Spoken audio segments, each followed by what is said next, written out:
Assalamualaikum warahmatullahi wabarakatuh.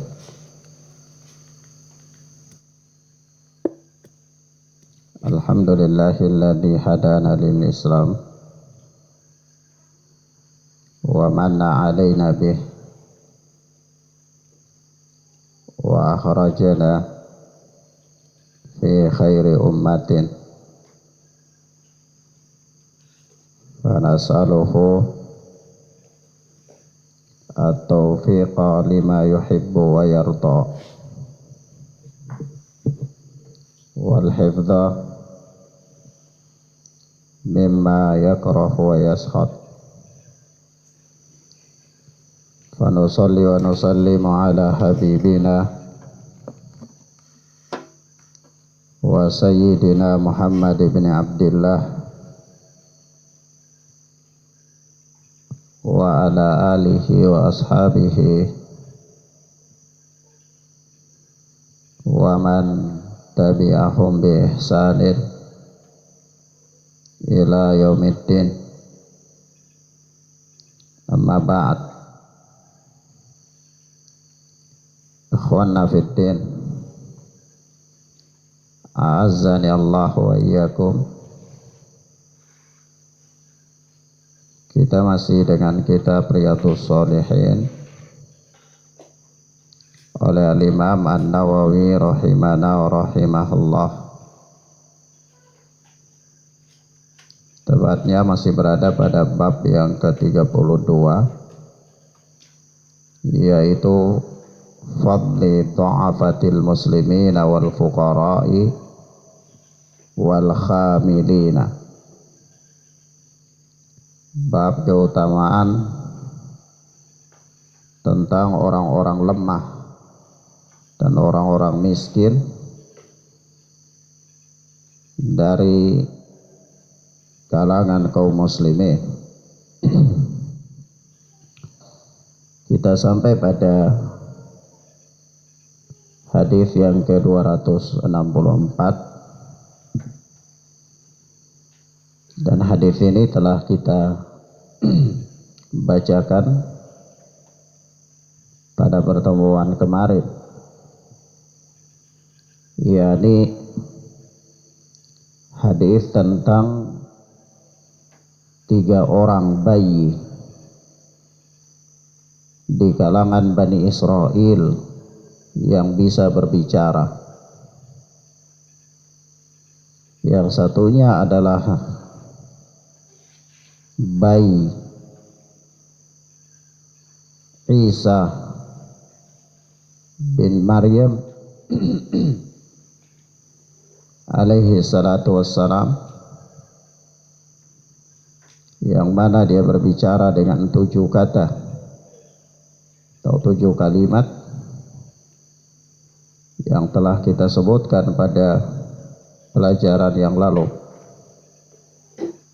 Yang kedua adalah bayi sahibu Juraij, yakni sahabat Juraij, bayi yang bisa berbicara tatkala masih dalam buayan. Sahibu Juraij atau sahabat Juraij, dan telah kita sampaikan pada pelajaran lalu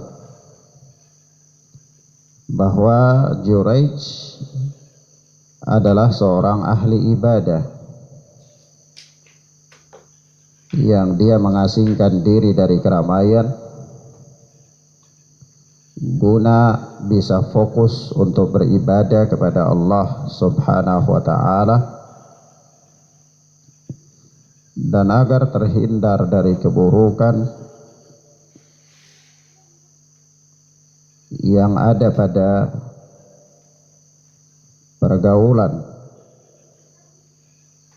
di antara sesama manusia pada lingkungan yang buruk,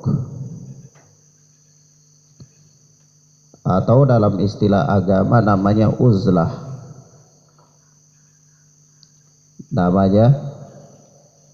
uzlah. Uzlah itu seseorang mengasingkan diri dari keramaian manusia guna bisa fokus beribadah kepada Allah dan terhindar dari pengaruh-pengaruh buruk yang ada pada lingkungan. Nah, ini yang dilakukan oleh Juraij, ahli ibadah dari kalangan Bani Israel. Maka kemudian di dalam bab uzlah ini para ulama membahas bahwa mana yang lebih utama, apakah seseorang beruzlah ataukah seseorang tetap hidup sebagai makhluk sosial berinteraksi dengan manusia dan bersabar atas gangguan-gangguan manusia demi bisa mendakwahi mereka kepada kebenaran. Para ulama mempunyai pembahasan panjang lebar, dinukilkan oleh Al-Imam Ibnu Qudamah dalam Mukhtasar Minhajul Qasidin.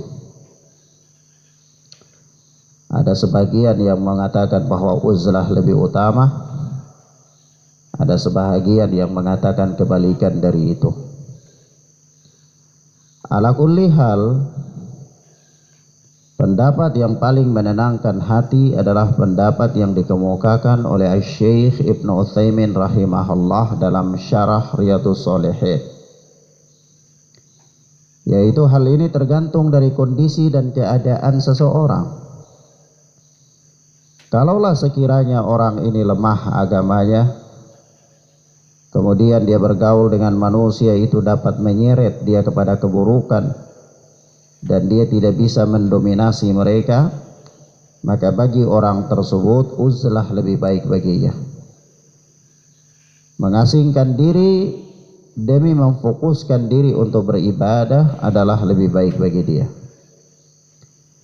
Namun bagi orang yang dia mampu bergaul dengan manusia, berinteraksi dengan mereka, lalu dia juga sanggup bersabar atas perlakuan-perlakuan orang-orang yang jahil terhadap dirinya demi mendakwahi mereka kepada kebenaran, maka inilah yang lebih utama. Hiduplah bersama mereka adalah merupakan perkara yang lebih utama daripada uzlah. Dan ini pendapat yang paling kuat di antara pendapat para ulama dalam menggabungkan kedua pendapat yang berseberangan. Sebagaimana hadis-hadis yang berbicara tentang keutamaan uzlah, dan Nabi sallallahu alaihi wasallam menyebutkan di sini kisah Juraij. Para ulama katakan bahwa Nabi sallallahu alaihi wasallam tidak menyebutkan suatu kisah melainkan agar supaya dapat menjadi ibrah, pelajaran. Nah, di sini kisahnya Juraij itu dia uzlah.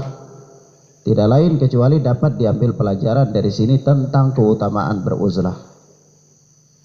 Sebagian ulama lain mengatakan bahwa Nabi sallallahu alaihi wasallam bersabda dalam riwayat yang dikeluarkan oleh Imam Ahmad dalam musnadnya dari sahabat Ibnu Umar, dinukil juga oleh Al-Hafidz Ibnu Katsir rahimahullah di dalam kitab tafsir Ibnu Katsir, yaitu Rasulullah sallallahu alaihi wasallam bersabda, al-mu'minul ladzi yukhalitun nasa wa yasbiru ala adahum a'dhamu ajran minal ladzina la yukhalitun nasa wa la yasbiru ala adahum. Minal ladzi la yukhalitun nasa wa la yasbiru ala adahum. Orang yang hidup, seorang mukmin yang hidup bergaul dengan manusia, berinteraksi dengan manusia sebagai makhluk sosial, hidup di tengah-tengah mereka, lalu yasbiru ala adahum, dia bersabar atas gangguan-gangguan mereka, ya namanya hidup di tengah-tengah masyarakat. Waalaikumsalam warahmatullahi wabarakatuh. Yang terdiri dari berbagai macam lapisan manusia, latar belakang yang berbeda, pemikiran yang berbeda, ya tingkat kecerdasan yang berbeda, temperamen yang berbeda, ya tentu akan mendapatkan perlakuan-perlakuan yang tidak mengenakan. Maka kalau seorang mukmin yukhalitun nasa wa yasbiru ala adahum, bergaul dengan manusia sebagai makhluk sosial, lalu dia bersabar atas gangguan-gangguan mereka, adalah apa? Khairun, atau di dalam hadis lain dikatakan a'dhamu ajran, dalam lafaz lain dikatakan a'dhamu ajran, pahalanya lebih besar. Pahalanya lebih besar. Dari apa? Minalladzi la yukhalitun nasa wala yasbiru ala adahum. Pahalanya lebih besar dari orang yang tidak bergaul dengan manusia dan tidak bersabar atas gangguan-gangguan mereka. Ya. Maka di sini menunjukkan keutamaan bergaul atau keutamaan hidup di tengah-tengah masyarakat. Ya. Daripada uzlah. Maka dari itu dalam mengkompromikan kedua riwayat yang bertentangan seolah-olah pada zahirnya ini, maka pendapat yang paling menenangkan adalah pendapat yang disebutkan oleh Al-Allamah Ibnu Utsaimin rahimahullah. Tergantung kondisi manusia. Terkadang pada seseorang uzlah lebih baik bagi dia, namun pada orang lain uzlah tidak utama bagi dia. Ya. Nah. Kemudian begitu pula ikhwana fiddin azani Allah wa iyyakum. Ya, Rasulullah sallallahu alaihi wasallam mengatakan dalam hadis yang dikeluarkan oleh Imam Ibnu Majah dengan sanad yang sahih, Rasulullah sallallahu alaihi wasallam bersabda, yushiku ayyakuna khaira malil muslim ghanamun yatba'u biha sya'afal jibali wa mawaqi'al qatar. Akan datang sebaik-baik harta seorang muslim adalah kambing yang digembala di puncak-puncak gunung dan lembah-lembah. Maksudnya dia beruzlah, mengasingkan diri ya dari berbagai macam fitnah demi menyelamatkan agamanya, tinggal menyendiri uzlah di gunung-gunung, di lembah-lembah, dengan apa? Hartanya berupa hewan ternak. Ini akan datang masa yang demikian. Maka ini juga tentu menunjukkan kepada kita tentang keutamaan beruzlah. Ala kulli hal, kita katakan lagi, hal ini tergantung dari kondisi manusia, ya. Nah, sekali lagi terkadang seseorang itu pada kondisi uzlah lebih baik bagi dia, namun terkadang pada orang lain itu uzlah tidak lebih baik bagi dia. Nah, kemudian akhwana fiddin azani Allah wa iyyakum, dalam kisah Sahibul Juraij itu, ini Juraij ini ibunya datang kepadanya, ya. Kita telah membacanya pada pelajaran kemarin. Ibunya datang, panggil dia, kemudian dia dilema antara memilih membatalkan sholatnya dan menjawab panggilan ibunya atau melanjutkan sholatnya. Ternyata yang dia pilih adalah melanjutkan sholatnya. Begitu 3 kali.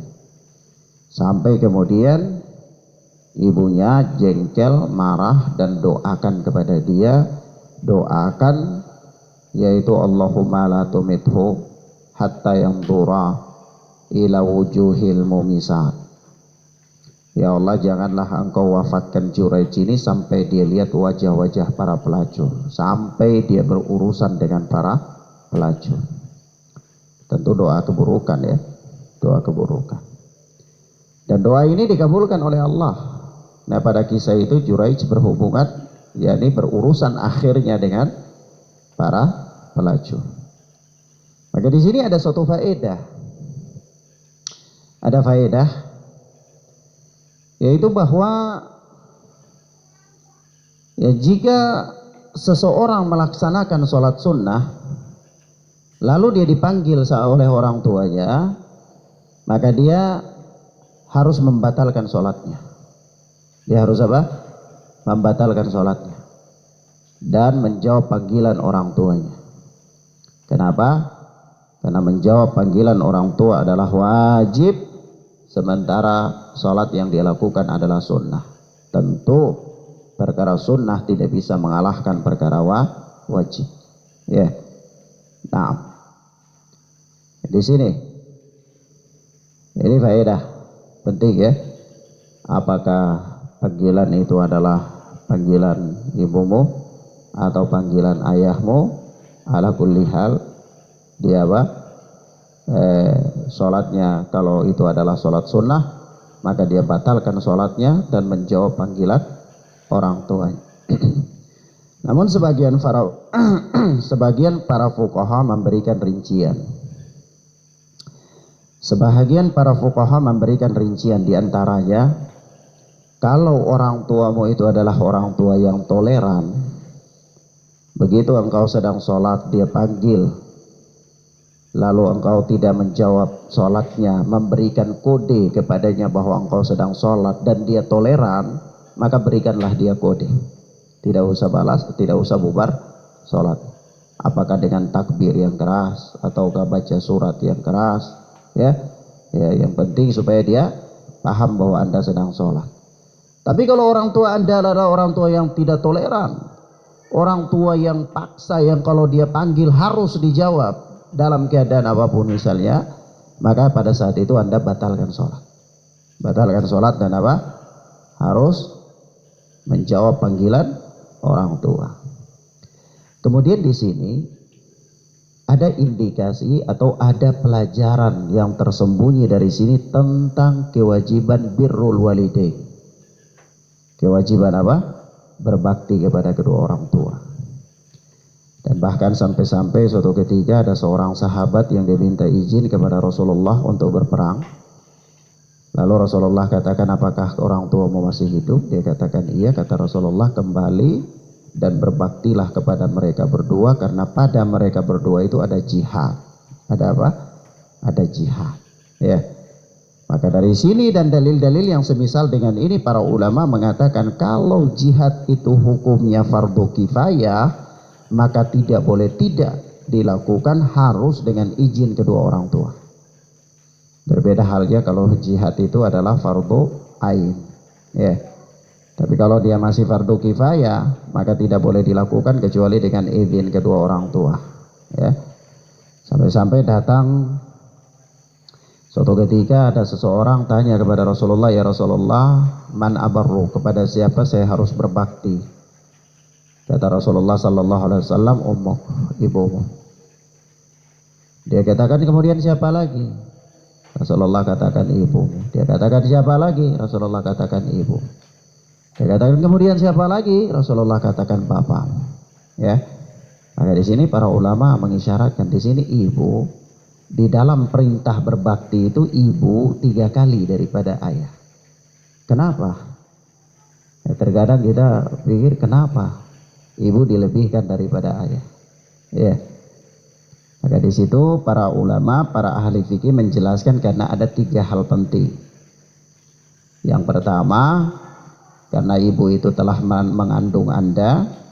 Yang kedua, dia telah susah payah melahirkan Anda. Dan yang ketiga, dia telah menyusui Anda. Ya.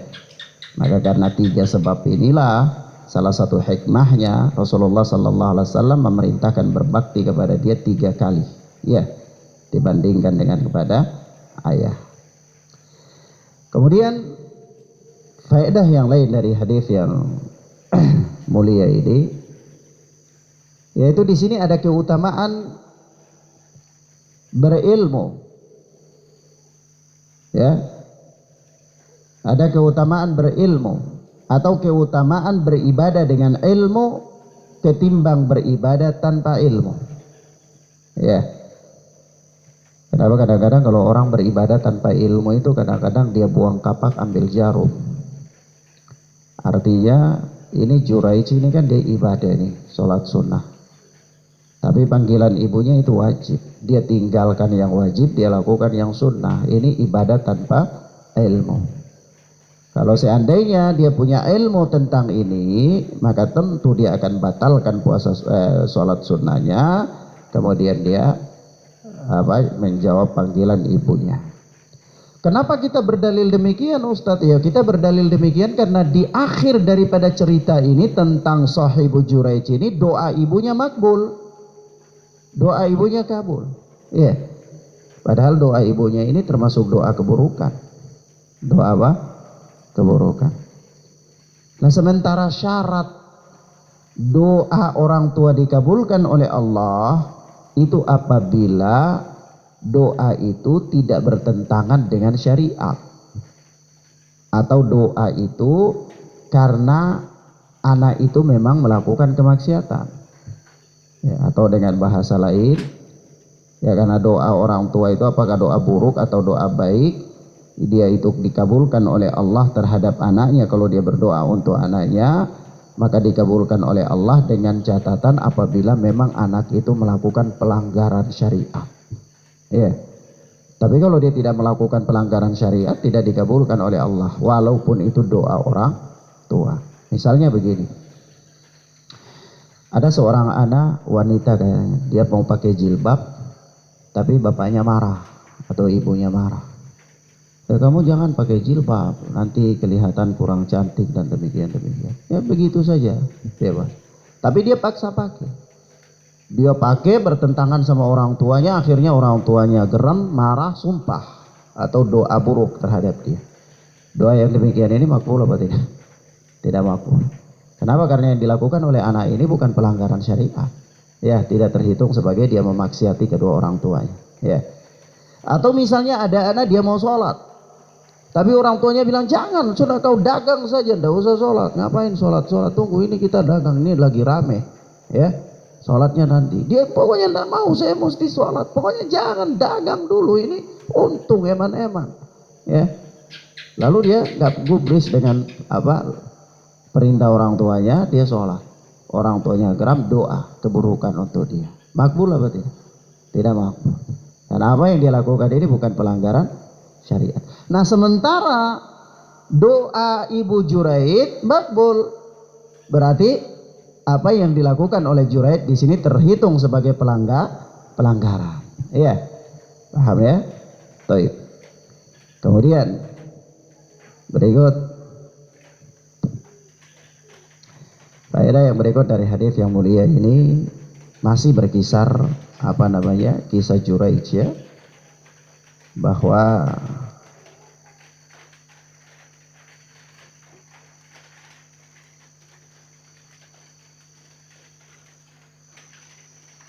tipu muslihat para pelaku kebatilan itu, tipu muslihat para pelaku kebatilan terhadap orang-orang saleh itu senantiasa ada dan terjadi sejak dulu kala.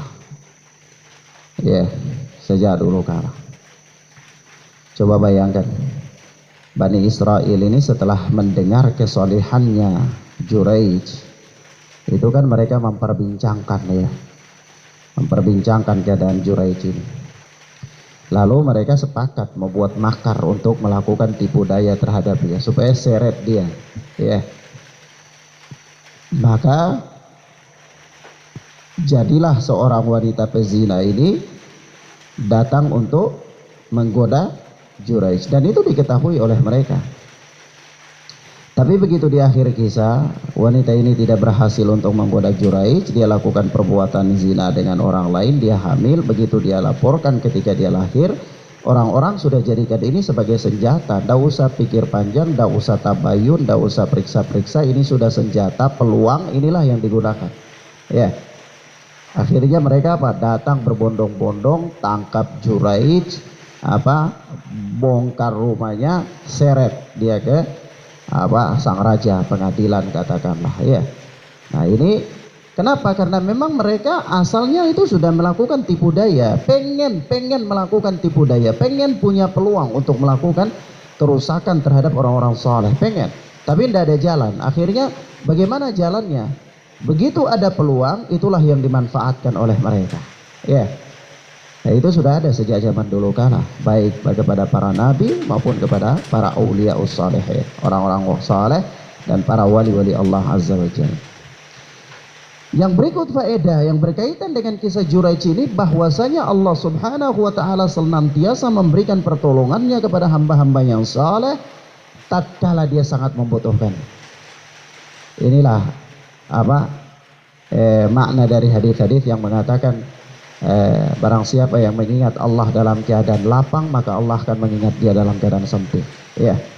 Ketika lapang Anda sibuk beribadah kepada Allah, Anda berdoa, Anda khusyuk dalam ibadah. Ketika sempit Allah pasti membela Anda.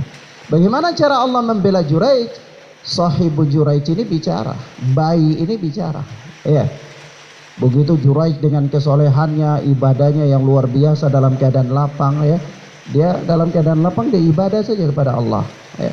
Tapi begitu dia dalam keadaan terjepit, terdesak, dalam keadaan sangat membutuhkan pertolongan Allah untuk membela dia, apa yang harus dia lakukan? Sudah terjepit, ya sudah dia sholat 2 rakaat. Mana itu bayi, tepuk perutnya bayi, tanya man abuk, siapa bapamu? Bayi ini bicara. Allah subhanahu wa ta'ala membela dia dalam keadaan sempit. Iya, ini istidlal yang luar biasa. Dan anda dapati istidlal ini dikemukakan oleh Syekh Ibnu Utsaimin rahimahullah, pendalilannya, ya. Luar biasa sekali. Kemudian ikhwan fillah azani Allah wa iyyakum, ya, maka dari itu kita katakan tadi itu apa? Ketika seseorang mengingat Allah subhanahu wa ta'ala dalam keadaan sempit, maka Allah akan mengingatnya dalam ketika seseorang mengingat Allah subhanahu wa ta'ala dalam keadaan lapang, maka Allah akan mengingatnya dalam keadaan apa? Sempit. Ya. Kemudian yang berikut masih tentang kisah Juraij ini ada satu faedah. Dengan kisah ini sebahagian ulama, paham ya? Bukan semua, bukan kebanyakan. Sebahagian kecil para ulama, ini bab fikih ya. Sebahagian kecil para ulama mengatakan bahwa anak hasil zina itu dinasabkan kepada bapak biologisnya. Kepada apa? Bapak biologisnya. Meskipun jumhur ulama tidak berpendapat demikian, ya. Meskipun jumhur ulama tidak berpendapat demikian. Kenapa? Apa pendalilannya? Dalilnya di sini. Di sini ketika Juraij ini dia panggil itu anak, datangkan itu anak kecil, dia tepuk di perutnya, lalu dia katakan man abuka, siapa bapamu? Ini dia katakan begini ya, di hadis Rasulullah cerita ya, Rasulullah katakan aina sabi, qala aina sabi. Juraij itu dia berkata, mana anak kecil itu, mana bayi itu? Faja'u bih, maka mereka mendatangkan bayi tersebut. Faqala da'uni hatta usalliya, fasalla. Maka Juraij mengatakan, kalau begitu tunggu sebentar sampai aku sholat. Lalu dia sholat. Falamma insarafa atas sabiyah, tatkala dia selesai daripada sholat itu, dia datangi anak kecil itu. Fata'ana fi batnihi wa qala ya gulam man abuka. Lalu tatkala dia selesai sholat, dia datangi anak kecil itu, dia pukul perutnya anak kecil itu, dan dia berkata, sang bayi, anak bayi, anak kecil, siapa bapakmu? Ya, qala fulan ar-ra'i. Anak ini dia menjawab, si fulan, yakni penggembala. Ya, ketika anak kecil ini dia katakan bapaknya sang penggembala, maka para ulama mengatakan Rasulullah menyebutkan kisah ini tidak lain kecuali untuk ibrah. Ya. Maka di sini ada pelajaran.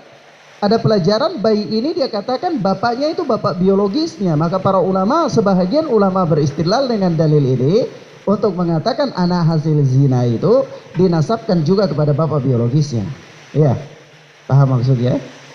Karena ini kan wanita ini kan dia berzina ini dengan dengan ar-ra'i, dengan penggembala. Ya. Ketika Juraij tanya dia bahwa man abuka, siapa bapamu, dia katakan ar-ra'i, fulan ar-ra'i, bapakku adalah fulan sang penggembala. Ini bapak biologis. Ya. Maka Rasulullah menyebutkan kisah ini tentu adalah untuk ibrah, pelajaran. Maka dari sinilah ulama sebahagian fuqaha di dalam kitabun nikah, bab nikah itu mengatakan bahwa anak biologis itu anak-anak zina itu dinasabkan kepada bapak biologisnya. Begitu. Namun ini pendapat yang lemah ya. Ini pendapat yang lemah. Tapi inilah istidlal mereka, inilah cara berdalil mereka. Nah, meskipun mayoritas ulama mengatakan begini berdasarkan hadis Nabi Sallallahu Alaihi Wasallam ya, yaitu Nabi Sallallahu Alaihi Wasallam mengatakan begini, al waladu lil firasi walil akhiril hajar. Anak yang lahir adalah milik ranjang, yaitu milik suami, dan pezinanya mendapat kerugian. Ya, ini dia dihukum rajam, kerugian dengan dirajam dan seterusnya. Adapun kalau misalnya sang wanita itu melakukan perzinahan dan dia punya suami, maka anak itu menjadi pemilik ranjang, dinasabkan kepada suaminya yang sah. Ya, paham ya? Dinasabkan kepada suami yang sah. Ini kalau berdasarkan apa? Mayoritas para ulama mengatakan dengan hadis ini. Tapi kalau ada pengingkaran, misalnya dari sang suami mengingkari, karena dia meragukan nasab anak tersebut, Ya tentu dengan indikator-indikator yang ada ya, qarinah-qarinah yang ada. Lalu dia meragukan, dia melakukan pengingkaran, maka ini berarti anak ini bermasalah. Maka nasabnya ke siapa? Nasabnya kepada ibunya. Dan ini pendapat yang paling sahih.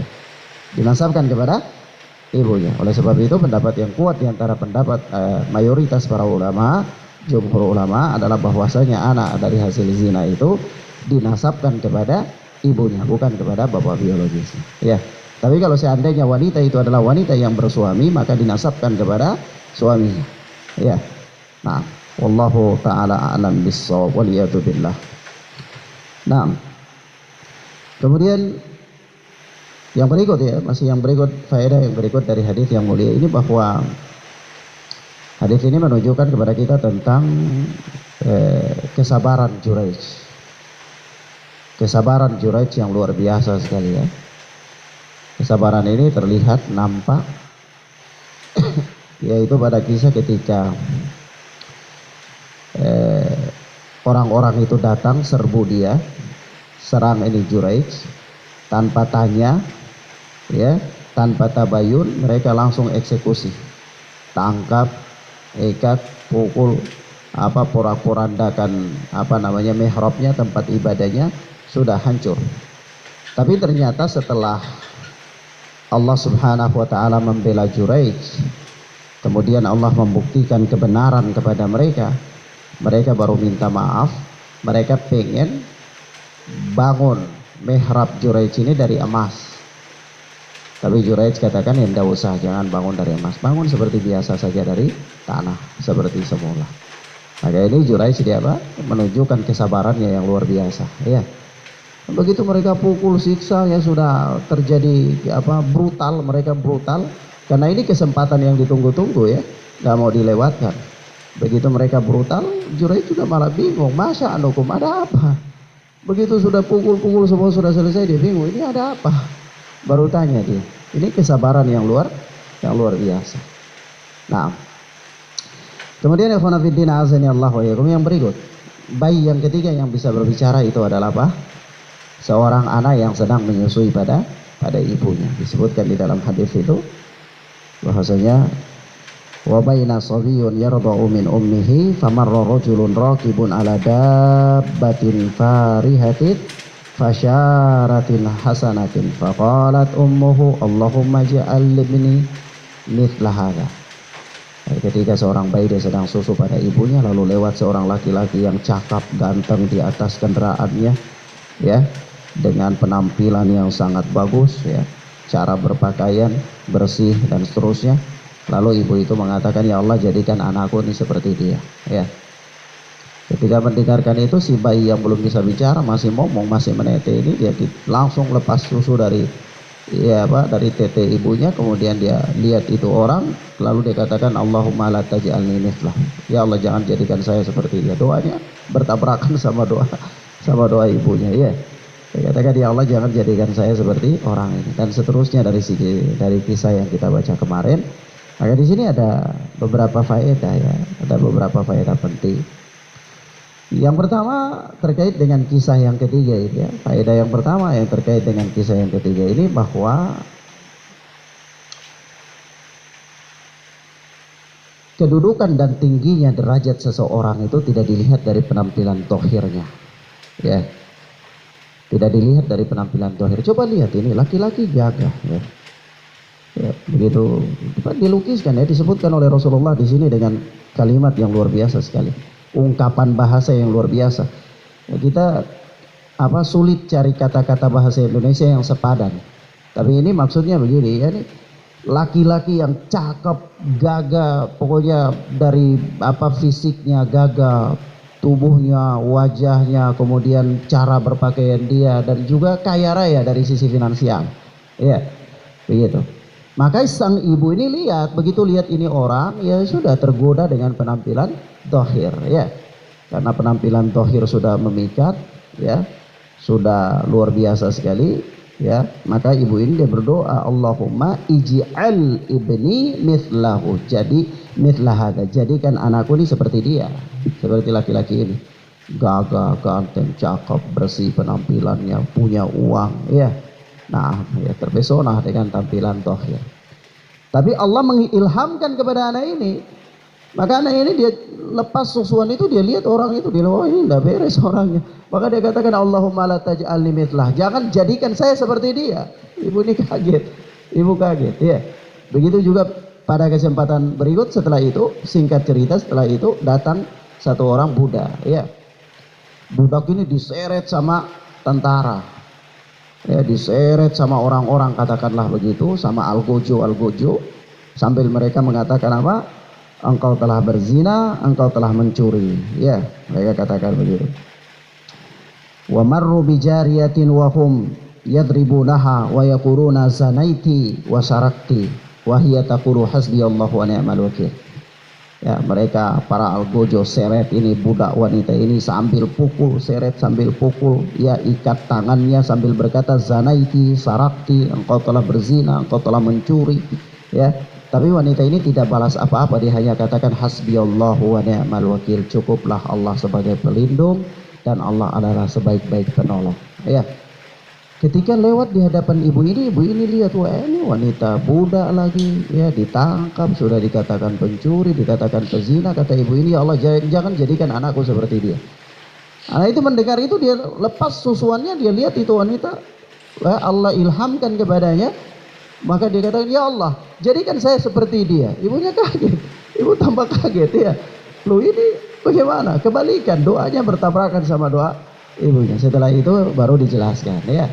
Di akhir kisah dijelaskan laki-laki itu adalah jabbar, orang yang sombong, orang yang angkuh, keras menentang kebenaran dan seterusnya. Adapun wanita itu tidak seperti yang mereka katakan, itu mereka cuma tuduh saja. Ya namanya orang-orang kecil ya, rakyat jelata. Kalau penguasa sudah tuduh itu dia tidak bisa bela diri. Mau bela diri apa? Kalau penguasa sudah katakan Anda ini demikian, sudah mau bela diri apa? Makanya sang wanita dia cukup hasbiyallahu wa ni'mal wakil. Cukuplah Allah sebagai penolong. Cukuplah Allah sebagai pelindung. Mau menentang tidak punya kekuatan. Iya, tidak punya kekuatan. Dan dia juga hanya seorang budak, bukan orang merdeka. Maka benar-benar dia berserahkan diri kepada Allah Subhanahu wa taala dan dia berlepas diri dari perbuatan nista tersebut. Dan apa? Allah membela dia melalui Allah ilhamkan kepada sang bayi untuk mengungkapkan hakikat yang sebenarnya. Iya. Maka di sini kalau kita lihat penampilan, kita tertipu dengan penampilan, maka tentu ya kita akan berdoa sebagaimana doa sang ibu ini yang melihat orang dari zahirnya. Ya. Begitu dia lihat laki-laki yang gagah, cakap, kaya, ya dia doa kalau bisa sama dia. Ya, tapi kalau begitu dia lihat orang yang budak lagi, penampilan compang-camping, kemudian tidak punya harta, dituduh macam-macam, ya sudah jangan seperti dia lah ya Allah. Jadi gitu. Padahal ini kan tidak hakikat, tidak seperti dhahir. Bahkan sebelum ini Imam Nawawi meletakkan suatu hadis ya. Suatu hadis yang itu apa? Rubba ash'atha akbara madfu'in bil abwab law aqsama 'ala Allah la abarrah.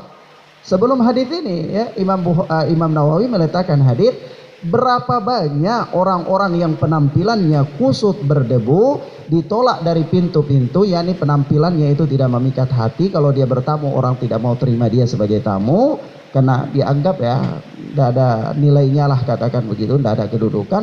Tetapi lau aqsama 'ala Allah la abarrah, kalau dia bersumpah atas nama Allah untuk suatu kebutuhan hajat doa yang dia panjatkan, la abarrah, pasti Allah terima. Iya, pasti Allah kabulkan doa. Maka di sini juga wanita ini penampilannya tidak memikat. Iya, tetapi hakikatnya tidak seperti dohirnya. Ya, tidak seperti dohirnya. Maka di sini istidlal yang paling luar biasa. Dan ini istidlal ini diulang-ulang ya dalam beberapa bab. Tentunya lebih-lebih lagi kalau kita mempelajari ya masalah tentang apa tazkiyatun nafas, pensucian jiwa. Ya, di sana faedah-faedah yang semacam ini diulang-ulang dalam beberapa bab, pasti ada kalau kita baca buku-buku yang berbicara tentang tazkiyatun nafas. Nah, ini pendalilan diulang ya, disebutkan oleh guru ana Syekh Salim bin Id Al-Hilali hafizana wa hafizahullah, salah seorang murid Syekh Albani rahimana wa rahimahullah. Itu beliau mengatakan dalam Bahjatun Nadhirin, syarahnya Riyadhus Shalihin, ini kata beliau bahwa hadis ini menunjukkan bahwasanya penampilan atau kedudukan dan kemuliaan seseorang itu tidak terletak pada penampilan zahir. Tidak terletak pada apa? Penampilan zahir. ya. Nah, karena kerap kali penampilan tohir itu menipu manusia. Karena penampilan tohir menipu manusia. Nah, kemudian ikhwan fillah azani Allah wa iyyakum, lebih dari itu semua, faedah yang selaras dengan bab ini adalah bahwa disinilah keutamaannya orang-orang yang lemah, ya, dari kalangan orang-orang yang beriman, ya. Orang-orang yang beriman, orang-orang mukmin dari kalangan para fuqara dan masakin, mereka mempunyai keutamaan yang luar biasa, ya. Mereka mempunyai keutamaan yang luar biasa. Telah berlalu pada awal bab ini hadis-hadis yang membicarakan bahwa orang-orang yang fuqara, ya, dari kalangan kaum muslimin itu mereka kebanyakan penghuni surga. Adapun orang-orang yang berharta mereka tertahan, ya, tertahan di pintu surga. Kenapa? Pemeriksaannya banyak, ya. Periksa dari mana hartanya, belanjakan untuk apa, dan seterusnya. Orang miskin apa yang mau diperiksa? Mau periksa hartanya dari mana? Tidak punya harta. Mau periksa belanjakan kemana? Tidak bisa belanjakan harta, tidak punya harta. Buru-buru harta tidak punya, belanjakan kemana? Tidak bisa. Ya, maka dia sangat cepat pemeriksaannya, maka sangat cepat pula dia masuk ke dalam surganya Allah Tabaraka wa Ta'ala. Baik. Ikhwan fillah azani Allah wa iyyakum, sebenarnya hadis ini punya faedah banyak sekali, ya. Tapi inilah beberapa faedah yang bisa ana keluarkan dari hadis yang panjang ini, yang mudah-mudahan bermanfaat bagi kita insyaallah taala. Dengan demikian kita telah mengakhiri bab yang ke-32 dari kitab Riyadhus Shalihin, dan ini hadis yang terakhir, ya, dari bab yang ke-32 dari kitab Riyadhus Shalihin. Dan selanjutnya insyaallah kita masuk kepada bab yang ke-33, yaitu berkata Al-Imam An-Nawawi rahimana wa rahimahullah, babu mulatafatil yatimi wal banati wa sa'irit ta'afati wal masakin wat tawabu'i ma'ahum, yaitu bab keterangan tentang mulatafah, jadi menyayangi, keterangan tentang menyayangi anak yatim. Menyayangi anak yatim. Kalau bicara tentang yatim itu pasti bicara tentang anak yatim, ya. Kenapa? Tidak ada bapak yatim, tidak ada mama yatim, ya. Yang ada cuma anak yatim. Jadi walaupun seorang itu sudah meninggal orang tuanya, tapi kalau sudah dewasa sudah bukan anak yatim lagi. Kadang-kadang kita salah persepsi, ya. Kita salah persepsi. Jadi orang sudah tidak punya orang tua, walaupun dia sudah dewasa, kita tetap katakan anak yatim. Anak yatim ini keliru, ya. Anak yatim itu seorang anak yang belum balik, yang ditinggal wafat oleh orang tuanya. Itu namanya. Makanya anak yatim, ya. Nah, di sini bab keterangan tentang menyayangi anak yatim dan anak wanita, anak perempuan. Anak perempuan itu diberikan porsi kasih sayang yang lebih, ya. Porsi kasih sayang yang lebih. Dan bahkan kalau seorang punya 3 anak wanita dan dia mampu menikahkan mereka dengan baik, dia pelihara mereka, dia nafkahi mereka, maka ini menjadi hijab bagi dia dari neraka. Menjadi apa? Hijab bagi dia dari neraka. Dia tidak punya anak, dia punya saudari perempuan. Dia punya apa? Saudari perempuan. Dan ini subhanallah, bab ini ana sangat tergugah sekali membaca keterangan-keterangan dalam bab ini itu di kitab Al-Adabul Mufrad oleh Al-Imam Bukhari rahimana wa rahimahullah. Ana pernah ngajar kitab itu sampai pada bab ini tentang memperhatikan dan menafkahi anak wanita dan saudari wanita. Nah, di sini apa? Kata Imam Nawawi, bab keterangan tentang menyayangi anak yatim dan anak wanita serta seluruh orang-orang yang lemah dan orang-orang miskin dari kalangan kaum muslimin, dan bersikap tawadhu terhadap mereka, rendah hati terhadap mereka, ya. Bersikap rendah hati terhadap mereka. Insyaallah taala kita bahas bab ini pada pertemuan berikutnya biidznillah. Hadanallahu wa iyyakum wa barakallahu fikum. Subhanakallahumma bihamdika asyhadu an la ilaha illa anta astaghfiruka wa atubu ilaik. Wassalamualaikum warahmatullahi wabarakatuh.